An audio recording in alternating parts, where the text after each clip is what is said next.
أعوذ بالله من الشيطان الرجيم بسم الله الرحمن الرحيم يا أيها الذين آمنوا كتب عليكم الصيام كما كتب على الذين من قبلكم لعلكم تتقون أياما معدودات فمن كان منكم مريضا أو على سفر فعدة من أيام أخر وعلى الذين يطيقونه فدية طعام مسكين فمن تطوع خيرا فهو خير له وَأَن تَصُومُوا خَيْرٌ لَكُمْ إِن كُنتُمْ تَعْلَمُونَ۔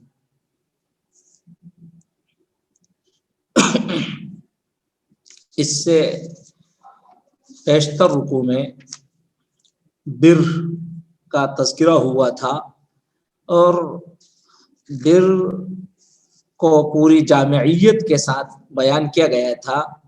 بر کا اطلاق عقائد پر، اعمال پر،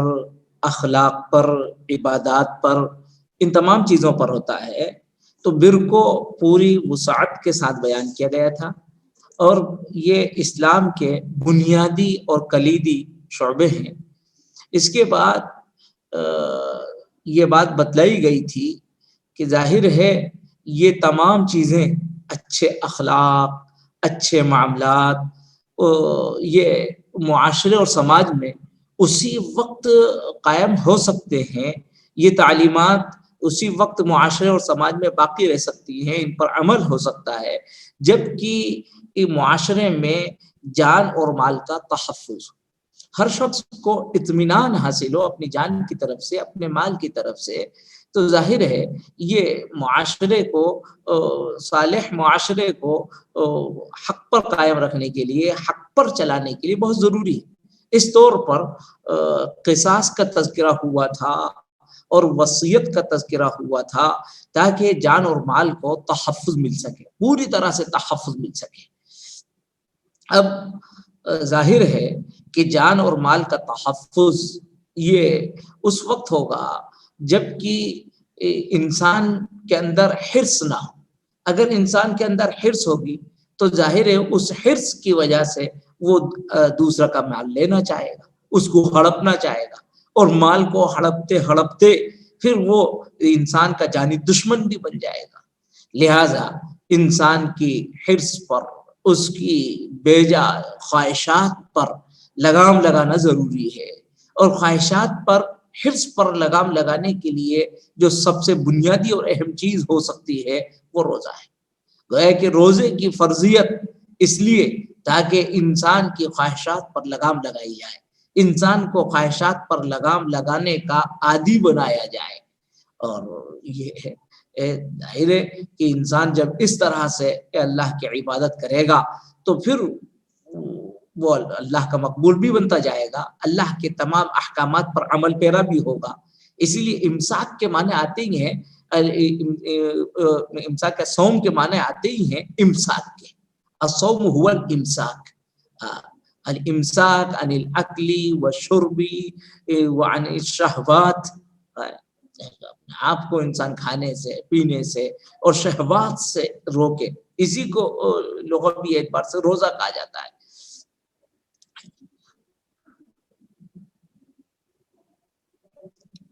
اور اب یہاں اس بنیاد پر اہل ایمان سے خطاب ہے، اے ایمان والو، یا ایھا الذین آمنوا کتب علیکم الصیام، روزہ تم پر فرض کر دیا گیا، کما کتب، جیسا کہ فرض کیا گیا، علی الذین من قبلکم، تم سے پہلوں پر، لعلکم تتقون، تاکہ تم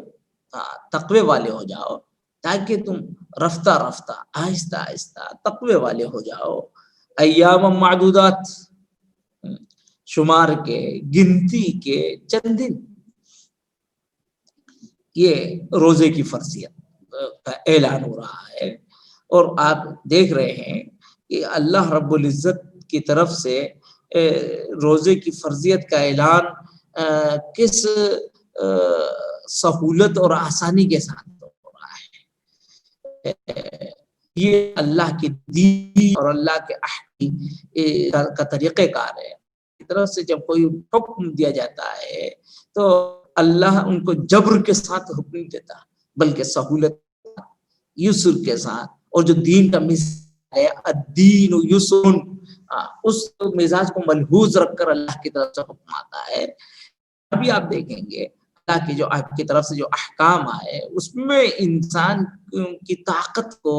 اس کی استطاعت کو ہمیشہ ملحوظ رکھا گیا ہے۔ ایسا نہیں ہوا کہ کوئی ایسا حکم جو انسانوں پر بار ہو وہ دے دیا گیا،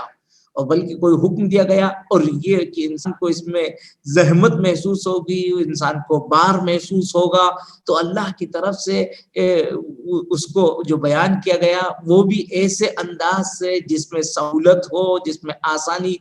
کی خوشخبریاں ہوں، اس انداز سے بیان کیا گیا۔ اللہ کا یہ جو روزے کا حکم ہوا، بظاہر انسان کو اپنی خواہشات پر کام لگانا، یہ اس کو ایک بندش معلوم ہوتی ہے، ایک طرح کو جبر معلوم ہوتا ہے۔ یہاں بھی اللہ نے کتنی سہولت کے ساتھ اس بات کو بتلایا کہ یہ جو روزے کا تمہیں حکم دیا جا رہا ہے، یہ روزے کا حکم تمہیں پہلی مرتبہ نہیں دیا جا رہا ہے، بلکہ تم سے پہلے بھی یہ روزے کا حکم دیا گیا ہے۔ جب کسی کو کوئی حکم دیا جائے، کوئی کسی کام کی بابت اس کو مکلف بنایا جائے، اور اس وقت اس سے یہ کہا جائے کہ یہ کام آپ سے ہم لے رہے ہیں یا اس کام کا آپ کو حکم دے رہے ہیں، لیکن یہ ایسا نہیں ہے کہ یہ کام آپ کو پہلی مرتبہ کرنا پڑ رہا ہو، بلکہ آپ سے پہلے یہ کام جو بھی آ رہا ہے اس نے یہ کام کیا ہے، اور یہ کام اس سے پہلے لوگ کرتے رہے۔ اس طرح کی جب بات کہی جاتی ہے سو انسان کو ایک دم اس کو آسانی ہو جاتی ہے کہ جب پہلے کی یہ روایت رہی ہے اور پہلے بھی لوگوں نے ایسا کام کیا ہے تو میں بھی یہ کام کر سکتا ہوں۔ بالکل اللہ کی طرف سے بندوں کے مزاج کی پوری رعایت رکھی گئی، اور تسہیل در تسہیل کے ساتھ روزے کا حکم دیا گیا۔ اس آیت کریمہ کے اندر جو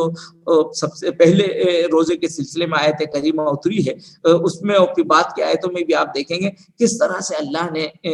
سہولت کے ساتھ بیان کیا۔ یہاں یہ اسی سہولت کو ملحوظ رکھتے ہوئے فرمایا کہ یہ تم پر فرض کیا گیا جیسا کہ فرض کیا گیا تھا ان لوگوں پر جو تم سے پہلے تھے۔ اور پھر اس روزے کی حکمت کو بھی بیان کر دیا گیا ہے، اس روزے کے عظیم فائدے کو بیان کر دیا گیا ہے۔ جب اس کسی انسان کے سامنے کوئی فائدہ اگر ذکر کر دیا جائے تو انسان کے لیے وہ شے اور وہ حکم بھی مرغوب بن جاتا ہے۔ فرمایا کہ روزے کا سب سے بڑا فائدہ یہ ہوگا کہ تم متقی بن جاؤ گے، لعلکم تتقون، تمہارے اندر بچنے کا مزاج بن جائے گا، معصیتوں سے گریز، معصیتوں سے اجتناب، یہ تمہارے لیے آسان سے آسان تر ہو جائے گا۔ اور یہ روزے جو فرض کیے جا رہے ہیں یہ ایام معدودات، کوئی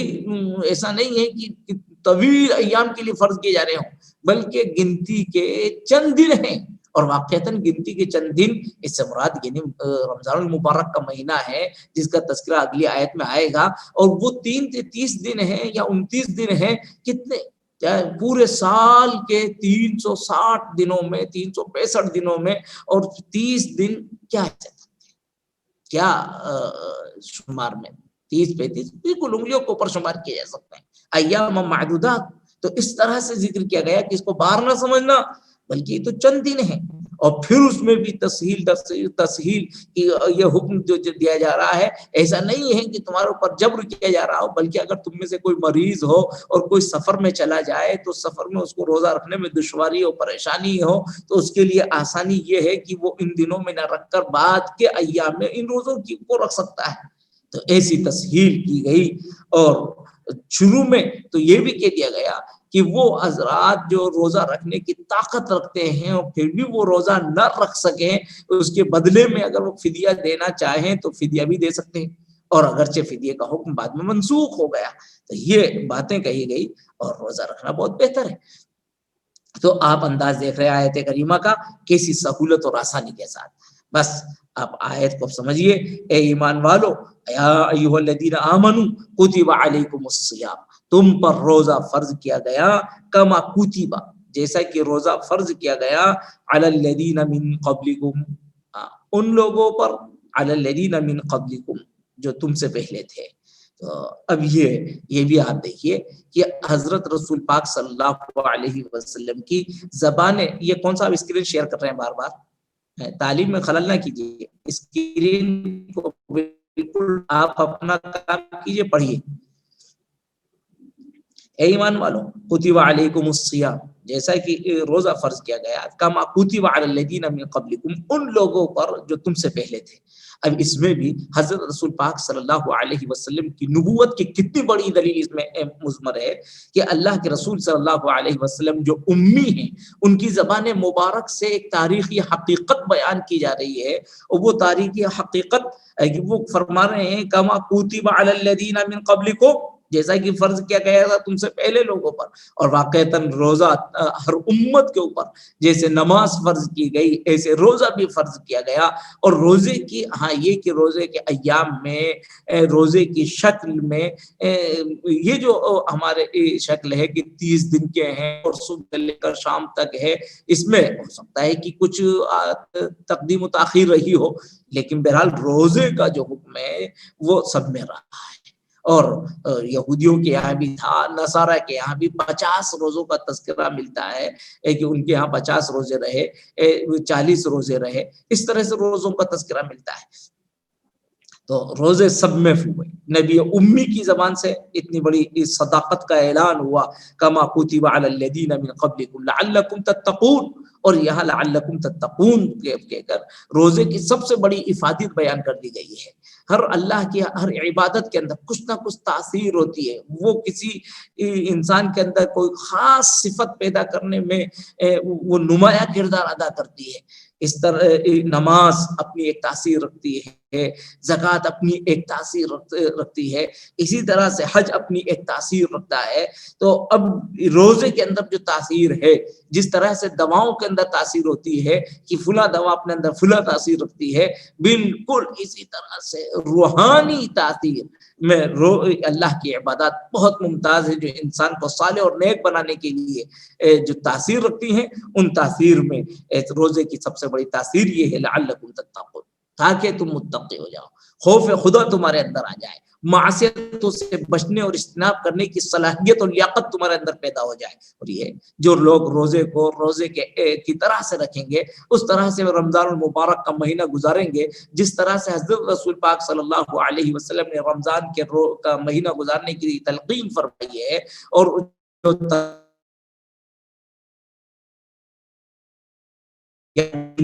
ان کے وہ روزے ان کے اندر یہ تاثیر چھوڑ کر زندگی میں تبدیلی لائیں گے لعلکم تتقون، تاکہ تم متقی بن جاؤ، تاکہ تم بچو۔ ایام معدودات، ایام معدودات یہ ایام منصوب ہے، ابھی منصوب کیوں ہے تو اس کی توجیہات بہت سی ہو سکتی ہیں۔ یہ ایک تو یہ کتب علیکم الصیام، تم پر روزے فرض کیے گئے، اس طور پر ایام معدودات گویا کہ مفعول ثانی ہوا، وہ روزے فرض کیے گئے چند دنوں کے روزے فرض کیے، اور ایام معدودات یہ منصوب بھی ہو سکتا ہے، یعنی فی ایام معدودات یہ اصل تھا کہ روزے فرض کیے گئے چند دنوں میں، چند دنوں کے یہ مراد ہو، یا یہ بھی ہو سکتا ہے کہ یہاں پر ایک فعل محذوف ہو اور اس فعل محذوف کا یہ مفعول بن رہا، یعنی فصوموا ایام معدودات، جب روزے فرض کیے گئے تو چاہیے کہ تم روزے رکھو یہ چند دنوں کے۔ یہ سب توجیہات ایام کے سلسلے میں ہو سکتی ہے۔ ایام معدودات، فمن کان منکم مریضا او علی سفر، تو جو کوئی تم میں مریض ہو، اور مریض سے مراد ظاہر ہے کہ ایسا مرض ہو کہ اس مرض میں روزہ رکھنا اس کے لیے مضر ہو یا مشکل ہو، یہ دو باتیں آپ یاد رکھیں، روزہ رکھنا اس کے لیے مضر ہو، روزہ رکھیں گے تو بیماری میں اور مزید شدت آ جائے گی، یا یہ کہ اس بیماری میں ضعف کی وجہ سے وہ روزہ نہیں رکھا جا سکتا، تو اب یہ مشکل ہو رہا ہے۔ تو ایسی بیماری، مریض سے مراد یہ بیماری نہیں ہے کسی کو نزلہ ہو جائے، کسی کو زکام ہو جائے تو وہ اب کہنے میں تو بیمار ہو، یہ نہیں، بلکہ ایسا مرض جس مرض سے روزہ رکھنا مشکل ہو یا ان بیماری میں روزہ رکھنا مضر ہو۔ فمن کان منکم مریضا او علی سفر،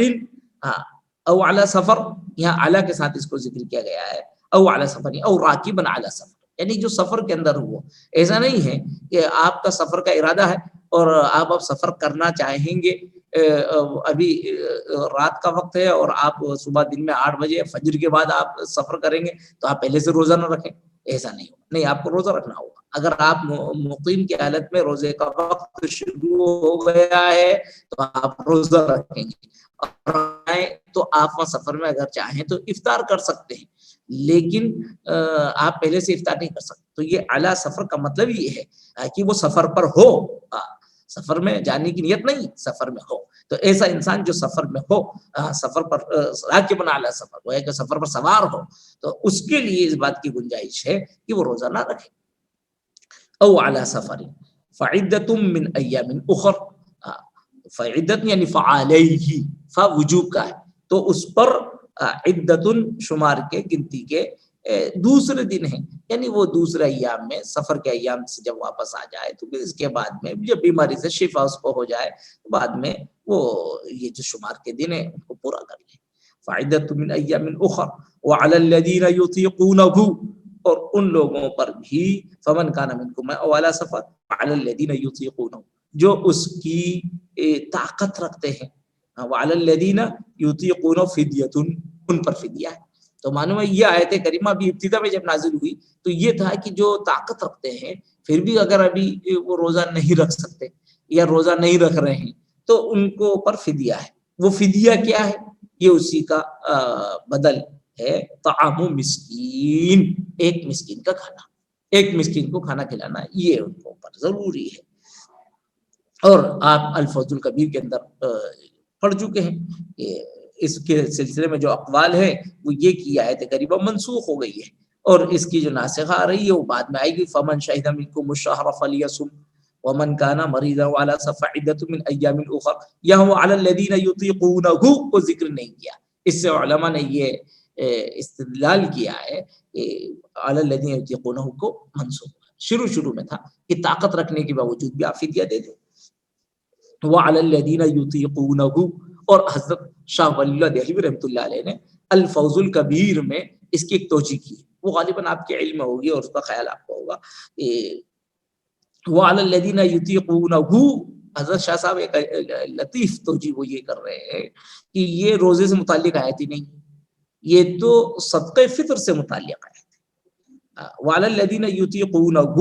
اور جو اس کی استطاعت رکھتے ہیں، یعنی صدقہ فطر کی استطاعت رکھیں تو ان پر صدقہ فطر ہے. اور صدقہ فطر کیا ہے؟ طعام مسکین، ایک مسکین کو کھانا کھلانا ہے. یہ شاہ صاحب نے، اور شاہ صاحب نے اس کے لیے بطور دلیل کی یوں کہا جیسے کہ اس کے بعد والی آیت میں وَلِتُكَبِّرُوا اللَّهَ عَلَىٰ مَا هَدَاكُمْ، یہ عید الفطر کا تذکرہ ہے، یعنی عید الفطر میں جو تکبیر کہی جاتی ہے اس تکبیر کا تذکرہ ہے. تو ظاہر ہے کہ وہاں تو عید الفطر کا تذکرہ ہو گیا اور اس آیت میں صدقہ فطر کا تذکرہ ہو گیا. یہ شاہ صاحب کی اپنی ایک لطیف توجیہ کی ہے جو الفوز الکبیر کے اندر ذکر ہے. اس آیت کریمہ کا مفہوم یہ بھی سمجھا گیا ہے الذین یطیقونہ، یہ اطاق یطیق اطاقہ، یہ باب افعال سے، افعال کی خاصیتوں میں سے ایک خاصیت وہ سلبی ہے. سلب کے مطلب یہ کہ سلب ماخذ،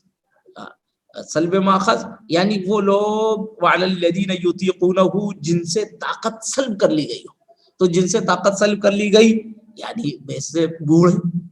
بیچارے ضعیف ہو چکے ہیں اور ضعیف العمری کی حالت ہے کہ اب روزہ نہیں رکھ سکتے ہیں، تو ایسے لوگوں پر فدیہ ہے. اور وہ فدیہ کیا ہے؟ طعام مسکین ہے. اگر یہ سمجھا جائے کہ وعلی الذین یطیقونہ سے مراد طاقتور نہیں بلکہ وہ لوگ جن کی طاقت سلب کر لی گئی وہ مراد ہیں، تو یہ آیت کریمہ کوئی منسوخ نہیں ہے. اور بعض علماء نے یہ بھی کہا کہ نہیں، یہ آیت کریمہ منسوخ نہیں ہے، اس کے اندر لا محذوف ہے، یعنی وعلی الذین لا یطیقونہ، وہ لوگ جو اس کی استطاعت نہیں رکھتے ہیں. اس سے بات یہ بھی سمجھی گئی. اور بعض قرأت اس طرح کی بھی ہے وعلی الذین لا یطیقونہ. بہرحال تو یہ سمجھا گیا کہ آیت کریمہ منسوخ نہیں ہے بلکہ اس آیت کریمہ ان لوگوں کے سلسلے میں ہے جو روزے کی استطاعت و طاقت نہیں رکھتے ہیں، جیسے بالکل بوڑھے یا جیسے مثال کے طور پر ایام حمل میں خواتین نہیں رکھ سکتی، یا دودھ پلانے والی عورتیں روزے کی طاقت نہیں رکھ سکتی، نہایت کمزوری ان کو آ جاتی ہے، لاحق ہو جاتی ہے. تو ایسی صورت میں ان کو پر فدیہ ہے، فدیۃ طعام مسکین. اور جب پھر لیکن یہ یاد رہے کہ اگر کسی فدیہ دینے کے بعد چھٹی نہیں مل گئی ہے، اگر فدیہ تو دے دیا گیا لیکن اس کے بعد اگر طاقت عود کر جاتی ہے تو پھر روزے کی قضا کرنا ہوگا. اس میں بہت چوک ہو جاتی ہے، ان کو روزے کی قضا کرنا ہوگا. وہ نہیں ہوگا. مثال کے طور پر ایک خاتون بچے کو دودھ پلا رہی ہے اور اب ان ایام میں اگر وہ جب دودھ پلاتی ہے تو پھر روزہ نہیں رکھ سکتی اور بڑی کمزوری ہوتی ہے اور بچے کو بھی بھوکا رہ جاتا ہے اور اس کو بھی کمزوری لاحق ہو جاتی ہے تو ٹھیک ہے وہ بعد میں اس کی قضا کر لے. لیکن جب قضا کرنا ہوگا فدیہ دے دیا, فدیہ دینے کے بعد وہ چھٹی اور رخصت اس کی نہیں ہوئی. وعلى الذين يطيقونه فدية طعام مسكين فمن تطوع خيرا فهو خير له. آگے فمن تطوع خيرا, بس تو جو کوئی خوش دلی سے کوئی خیر کرے, فمن تطوع خيرا فهو خير له, تو یہ اس کے لیے بہت بہتر ہے. فمن تطوع خيرا, تطوع کہتے ہیں یعنی تطوع کرنا خوش دلی سے کرنا. اگر کوئی خوش دلی سے کوئی خیر کرتا ہے, خیر کرنے کا مطلب یہ کہ وہ روزہ رکھتا ہے, روزہ سفر میں چلا جائے پھر بھی وہ روزہ رکھتا ہے, کوئی بیماری لاحق ہو گئی پھر بھی وہ روزہ رکھتا ہے, اور اس طرح کی کار خیر وہ کرتا ہے, فهو خیر له, تو یہ اس کے لیے بہتر ہے. وَأَن تَصُومُوا خَيْرٌ لَكُمْ إِن لَمُونَ وَأَن تَصُومُوا, اور یہ کہ تم روزہ رکھ لو تو یہ بہت بہتر ہے. اللہ کی طرف سے رخصت دی گئی ہے لیکن آپ عزیمت پر عمل کر لیں تو یہ بہت بہتر ہے. ان کنتم تعلمون, اگر تم جانتے ہو, ان کنتم تعلمون اہمیتہ وفضیلتہ, اگر تم اس کی اہمیت اور فضیلت کو جانتے ہو. اگر واقعتاً کوئی روزے کی اہمیت اور اس کی فضیلت کو سمجھتا ہے تو وہ روزہ کو نہیں چھوڑ سکتا, وہ رخصت پر نہیں بلکہ عزیمت پر عمل کرے گا. ایک روزہ اس کا جو اجر ہے, اس کا جو ثواب ہے بارگاہ الہی میں, جو اس کا مقام و مرتبہ ہے, وہ واقعتاً انسان اگر پوری زندگی وہ روزے رکھتا رہے, نفلی روزے, اور رمضان کا ایک روزہ چھوڑ دے تو وہ نفلی روزے اس کے برابر نہیں کر سکتے. تو ایک فرض روزے کی جو اہمیت ہے اور اس پر اللہ کی طرف سے جو خوشنودی اور رضا بندی کا اظہار ہے, اللہ اکبر, وہ انسان کو اور دوسری چیز سے حاصل نہیں ہو سکتا. اس لیے فرمایا وَأَن تَصُومُوا خَيْرٌ لَكُمْ إِن كُنتُمْ تَعْلَمُونَ. اب روزے کے سلسلے میں اور رمضان کے مہینے کی فضیلت اور اس کی حکمت انشاءاللہ اگلی آیتوں میں آئے گی, جو آئندہ ہفتے انشاءاللہ پڑھی جائیں گی.